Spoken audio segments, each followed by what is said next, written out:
നമസ്കാരം.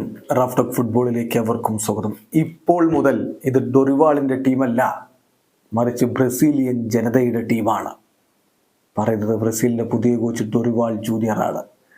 അദ്ദേഹത്തെ 2026 വരെ ബ്രസീലിൻ്റെ കോച്ചായിട്ട് CBF ഇപ്പോൾ ഒഫീഷ്യലായിട്ട് അനൗൺസ് ചെയ്ത് കഴിഞ്ഞല്ലോ. അതിനുശേഷം അദ്ദേഹം മാധ്യമപ്രവർത്തകരുമായിട്ട് സംസാരിക്കുന്ന ഘട്ടത്തിലാണ് എല്ലാവരുടെയും അഭിപ്രായങ്ങൾ വേണം, എല്ലാവരും ടീമിനോടൊപ്പം നിൽക്കണം.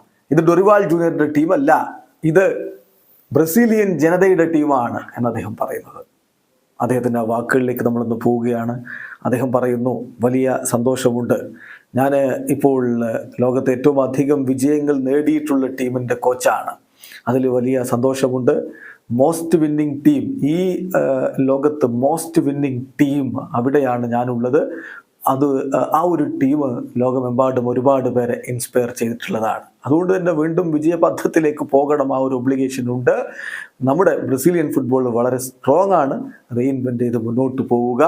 എന്തായാലും ഇപ്പോൾ ഒരല്പം ടഫായിട്ടുള്ള മൊമെന്റിലൂടെ ആയിരിക്കും പോകുന്നുണ്ടാവുക. അത് നമുക്ക് എത്രയും പെട്ടെന്ന് തന്നെ തിരിച്ചെഴുതണം എന്നുകൂടി ഡൊറിവാൾ ജൂനിയർ പറയുന്നുണ്ട്. അതിനുശേഷമാണ് അദ്ദേഹം എല്ലാവരെയും ടീമിനെ സപ്പോർട്ട് ചെയ്യാൻ വേണ്ടി ഇൻവൈറ്റ് ചെയ്യുന്നത്. അദ്ദേഹം പറയുന്നു, തീർച്ചയായിട്ടും നമുക്കൊരു മികച്ച ടീം ഉണ്ടാവണം, നമുക്കെല്ലാവർക്കും ക്രെഡിറ്റ് ലഭിക്കുന്ന തരത്തിലുള്ള ഒരു ടീമായിട്ട് അത് മാറണം.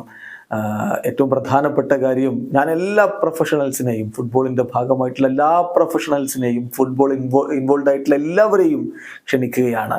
നിങ്ങൾ എല്ലാവരെയും, ഈ ആരാധകരെയും ഫുട്ബോളുമായി ബന്ധപ്പെട്ട് പ്രവർത്തിക്കുന്നവരെയും എല്ലാവരെയും ബ്രസീലിയൻ ടീമിന് ആവശ്യമുണ്ട്.